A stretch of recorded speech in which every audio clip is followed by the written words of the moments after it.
예, 제46대 미국 대통령 조 바이든이 드디어 취임했습니다. 바이든 신임 대통령이 가장 강조한 것은 둘로 갈라진 미국을 하나로 만들겠다는 거였습니다. 특히 이번 취임식은 코로나19에다 트럼프 지지자들의 시위까지 겹치면서 전에 없던 방식으로 진행됐는데요. 김동석 미주 한인 유권자연대 대표와 연결해서 새 대통령을 맞은 미국 현지 분위기 알아보겠습니다. 안녕하세요. 네, 안녕하세요. 네, 어제에 이어서 오늘도 좀 말씀을 전해 듣겠습니다. 그 취임식에서 역시 어떤 키워드가 가장 강조될 것인가, 통합이라는 그 키워드들 많은 예상이 있었는데요. 근데 이 통합에 영혼을 바치겠다, 이런 말까지 했다고요? 예, 제가 꼭 7번째 지켜보고 있는데요. 예, 예년 같으면은 여러 가지 대통령이 나라를 어떻게 운영하겠다라는 얘기들이 다 들어있는데 오늘은 간단했습니다. 예, 그 국가를 책임지고 안정시키겠다. 그러기 위해서는 우리가 단결하고 통합해야 된다. 유니티라는 통합이라는 단어 하나를 가지고 아주 간곡하고 간절하게 그 바이든 대통령답게 연설을 했습니다. 예. 이를테면 나라가 이렇게 분열이 되고 갈등이 된 그런 원인들이 너무 정파적으로 나눠져 있다. 그럴 때 굉장히 간곡하게 그 서로 존중하고 일단은 의견을 좀 듣자 이런 얘기들을 꽤 반복해서 했습니다. 예. 아주 중요한 얘기는 우리가 맞지 않는다 그래서 불일치가 그게 우리를 싸움을 할 필요의 원인이 안 된다. 우선 존중하자. 여하튼 그 오늘 대통령 취임식의 모든 그 키워드는 통합, 단결, 정상으로 국가를 운영하자, 민주주의 우리 다시 일으켜 세울 수 있다 이런 내용이었습니다. 네. 이번 취임식을 두고 역사상 가장 삼엄한 취임식이다 이런 말까지 나왔었는데 어제 대표님께서도 안전하게만 진행이 됐으면 좋겠다 이런 말씀을 해주신 게 기억이 납니다. 축제 같은 취임식 풍경이 아니었지만 그래도 특별한 사건 사고는 없었던 것 같은데 현지에서 느끼신 분위기 어땠습니까? 다행이었죠. 어제 저 굉장히 불안한 가운데 인터뷰했잖아요. 이게 어떻게 잘 치를까? 아마 저뿐만이 아닐 겁니다. 더구나 오늘 아침이 밝으면서 트럼프 대통령이 떠나면서 그 한 얘기들이 더욱 좀 불안하게 했습니다. 우리 뭐 지지 않았다, 돌아올 거다, 비교적 빨리 돌아올 거다, 뭐 이런 얘기도 했고요. 그다음에 시작하는 거다, 이거는 시작일 뿐이다, 뭐 이런 얘기들을 했습니다. 그래가지고 좀 되게 불안했는데. 여하튼 뭐 어마어마한 그 삼엄한 이 경계 이런 가운데 치러졌기 때문에 여하튼간에 이 미국 시민들 46대 대통령 일단 취임하고 오늘 오후 4시에 그냥 무난하게 바이든 대통령 백악관에 들어가서 업무 시작했습니다. 굉장히 다행입니다. 예. 뭐 취임식에서는 뭐 다양성을 강조한 그런 인사들이 나와서 뭐 공연도 하고 축시도 낭송하는 그런 장면들을 저희도 대표님과의 인터뷰 전에 보도를 해드렸는데요. 그 특히 이제 인상 깊은 장면으로 꼽히고 있는 게 의회 난입 사태 당시에 폭도와 맞섰던 그 영웅으로 떠오른 흑인 경찰이 있는데 이분이 카멀라 해리스 부통령을 직접 호위한 것이 현지에서도 많은 그 의미가 부여되고 있다면서요. 어떻습니까? 그렇습니다. 얘기거리죠. 왜냐하면 그 지난 6일 그 의회 난동 사태 이후에 이분이 나중에 얘기가 굉장히 그 미담이었었죠. 이 상원 회의장에 폭도들이 들어온 거를 회의장에 바로 들어갔으면은 의원들이 위험했죠. 거기 다 아직 있었는데 그러니까 이 폭도들하고 일부러 몸싸움을 하면서 다른 쪽으로 유도해 가지고서 그걸 지켜냈다라는 얘기가 알려져가지고 이제 곧 매달까지 이제 그 받을 거다, 진급도 하고 뭐 이런 얘기가 있었는데 오늘 그 카멀라 해리스 그 등장하는 데에 앞에 먼저 나와가지고 호위해가지고 나오는 거 보고 굉장히 좀 반갑고요. 그 뉴스거리고서 그랬습니다. 예. 그런가 하면 트럼프는 바이든 대통령이 취임식을 하기 전에 일단 먼저 백악관을 떠났는데 떠나면서 손편지를 남기는 전통은 지켰다고 하네요. 그런데 조 바이든 대통령이 편지에 대해서 트럼프가 매우 관대한 편지를 남겼다 이런 말을 했었는데 구체적인 내용은 아직 전해지지 않은 건가요? 예, 그 바이든 대통령이 그 백악관으로 들어가기 전에도 이런 얘기들이 좀 돌고 뭔가 남겨놓은 것 같다 이런 뉴스가 있었습니다. 근데 이거 뭐 전문을 그 사적으로 남긴 거니까 바이든 대통령이 좀 내놔야 이게 공개가 될 건데 예. 그 지금 말씀하신 대로다가 그 괜찮다. 그러니까 좀 관대하게 좋은 얘기다.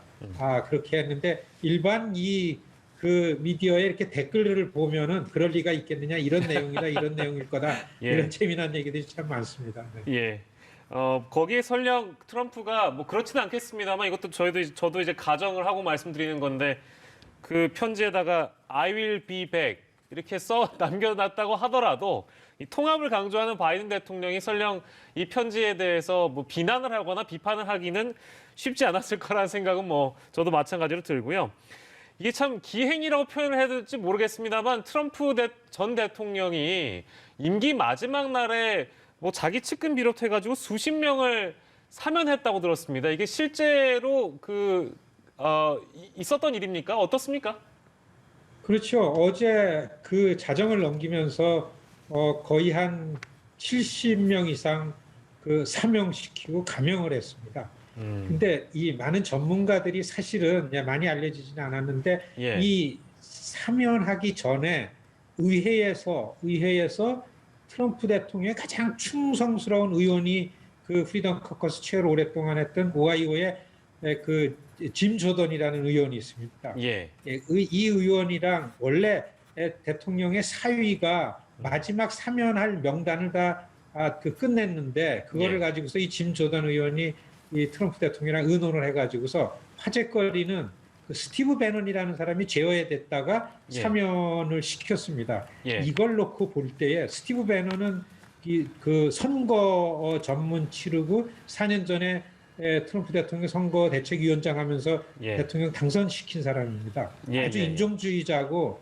굉장히 그 범죄의 수준에 있는 사람인데 이 사람을 사면시키고 하는 거 보니까 예. 분명히 트럼프 대통령이 뭔가 일을 앞으로 꾸미려 그러는 게 분명하다. 이게 지금 이 전문가들이 그걸 가지고서 많이 이렇게 예측하고 전망하고 있습니다. 예. 네. 바이든 대통령이 취임 직후에 백악관 집무실에 앉아서 가장 먼저 한 업무가 행정명령 서명이라고 하던데 1호 행정명령이 지금 100일 마스크 쓰기였더라고요. 이건 어떤 의미로 해석할 수 있겠습니까?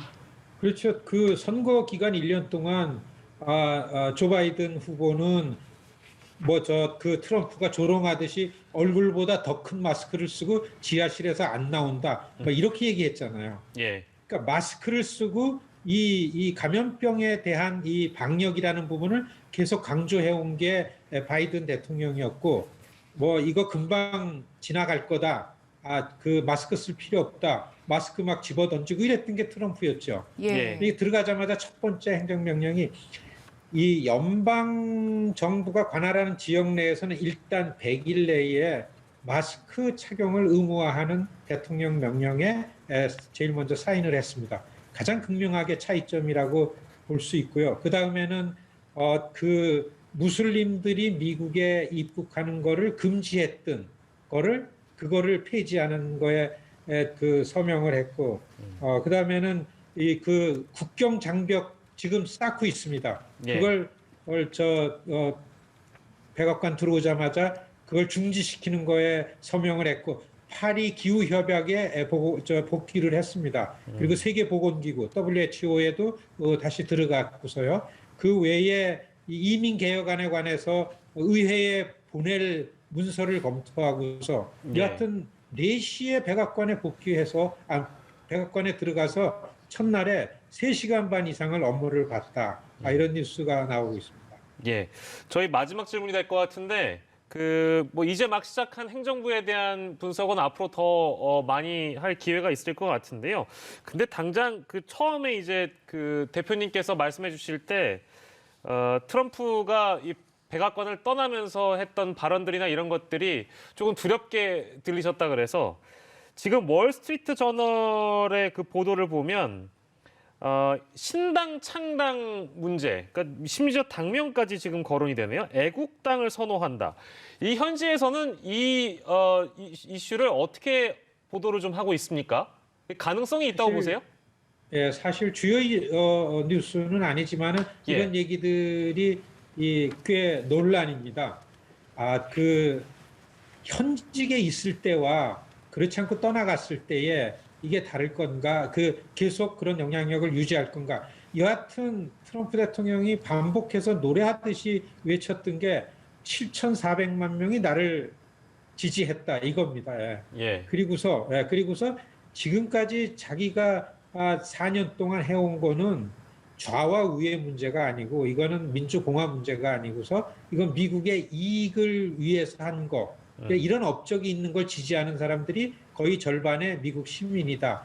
이런 부분들을 갖고 있기 때문에 이전부터 계속해서 정치 세력화시켜서 공화당이 마땅치 않기 때문에 다른 제3의 당을 하나 만들지 않겠는가 이런 얘기들이 계속 있어 왔는데 예. 사실 그 트럼프 대통령이 그 떠나기 하루 전서부터 지금까지 트럼프 대통령 주변에서 트럼프 대통령이 아주 열렬 지지층들하고 이게 이제 변리가 되는 현상이 나온다는 게 뉴스에 나오고 있습니다. 프라우드 보이스라든지 뭐 이런 예. 울버린 워치라든지요.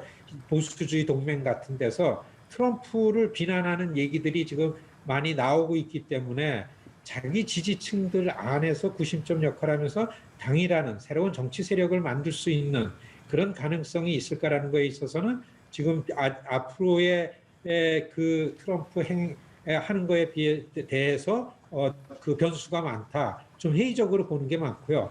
다만 지금 워싱턴에 남아있는 의회 내의 공화당 의원들 가운데에서 트럼프와 거리두기가 생각보다는 많지 않다.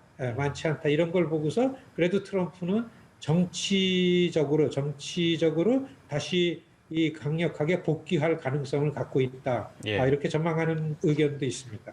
예, 알겠습니다. 요 내용까지 듣고요. 오늘 말씀은 여기서 정리하겠습니다. 대표님 고맙습니다. 고맙습니다. 네, 지금까지 김동인 유권자연대 대표와 함께했습니다.